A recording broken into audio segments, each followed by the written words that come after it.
Ladies and gentlemen, welcome to another edition of VGU Talks, and let's talk games, or in this case talk about Kingdom Hearts 3.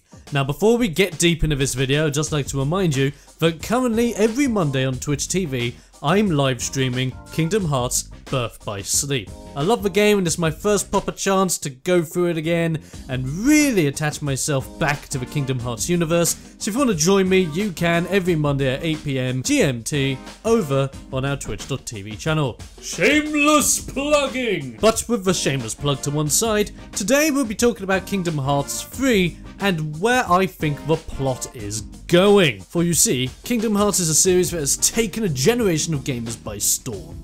Combining Final Fantasy and Disney together has made a collection of games that have now led us up to the release of this gratuitously huge game. But since we are unsure as to when the game will be in our hands, we can only think about the possible plot lines that we'll be exploring through.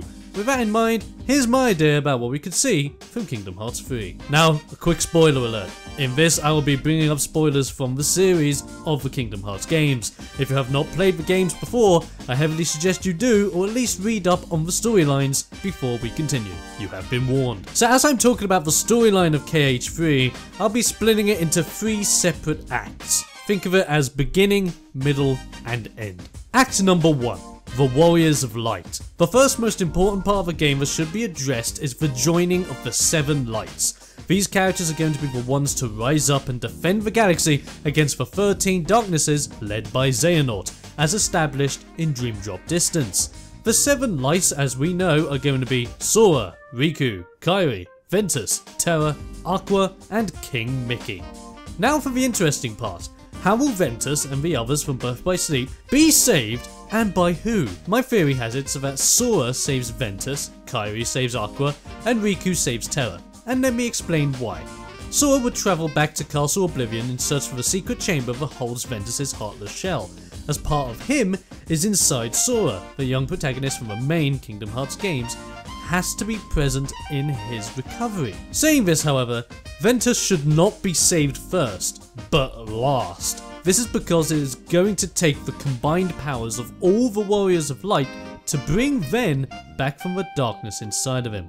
As for Aqua, Kairi joining Sora in her recovery would make sense. Both of them share a lot of similarities, including being the only female protagonists on the main team. They are both like the mother figures in the main characters, keeping them in check when they need to focus on the job at hand. By having Kairi present during Aqua's recovery, the two can recollect on when they first met and possibly have a laugh about how useless the boys can be at times. But this would end up becoming both a funny and heartfelt moment at the start of the game. And then finally we have Terra, the other character that has used the darkness as a weapon to become stronger.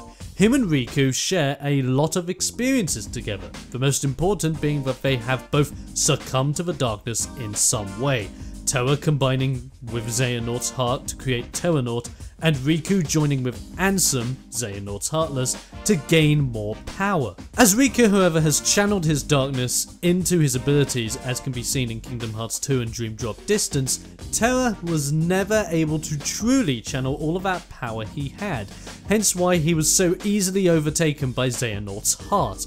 With this, however, Riku can help Terra see the light and teach him to control his inner dark. This in turn can make Terra the strongest character out of our entire team, especially with Ven and Aqua by his side. But with the team together at last and their goals set, what happens next?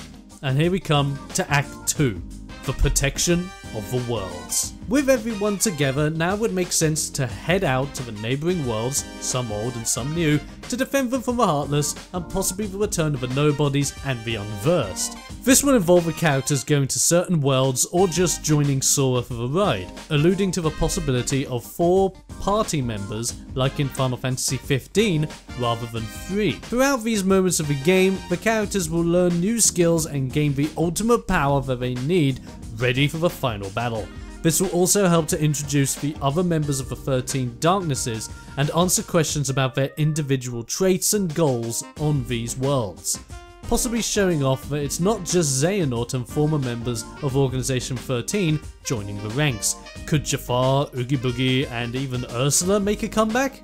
Possibly. Lastly, throughout this act of the story, Xehanort will gain everything he needs to open up Kingdom Hearts and start the forging of the ultimate Keyblade, leading our heroes to the final act of the tale that I've simply called the Second Keyblade War. 7 lights, 13 darknesses, and a battlefield filled with the remnants of the First War. This will be the stage for our epic climax, bringing everyone together and also showing some interesting confrontations, including Axel, who gains a Keyblade at the end of Dream Drop Distance, going toe to toe with Cyax, aka Isa. This could lead into some interesting gameplay as players could jump from one character to the next, systematically taking down the dark antagonists one by one. Even having an interesting duel with Kairi, possibly going up against the return of Shion from 358 over 2 days. These battles will increase in difficulty and possibly feature multiple stages. As for who the characters will fight, I'm leaving that in the air right now. There are certain characters that would work well against one another in this environment, but overall any confrontation would do the trick, even if you had to systematically switch from one character to the next mid-fight. Regardless of how the individual battles go, however, the final battle will be against something we have never seen before. The ultimate being of darkness created by the reforging of the ultimate Keyblade and the dark intentions of Xehanort. Would it take form of a beast, or be a combination of what Ansem and Xemnas' final forms were in previous games? Sadly, I wouldn't know, but there is a lot of room for the developers to work with here. And with all that said, ladies and gentlemen, this is all I have for the plot of Kingdom Hearts 3. Now, none of this is confirmed, and literally all of it is off the top of my head, so take it with a pinch of salt. Whether these events take place or not is up to anyone's guess, but one thing is for certain: as we get closer to the release of Kingdom Hearts 3, questions will be answered and the truth will be revealed. So with all that said, ladies and gentlemen, and giving you my piece on the plot of Kingdom Hearts 3, what are your thoughts on my plot theory for the game? Do you have any ideas of your own, or do you just see the massive plot holes in mine? Let me know what you think in the comment section below, and I'll be seeing you guys for another edition of VGU Talks.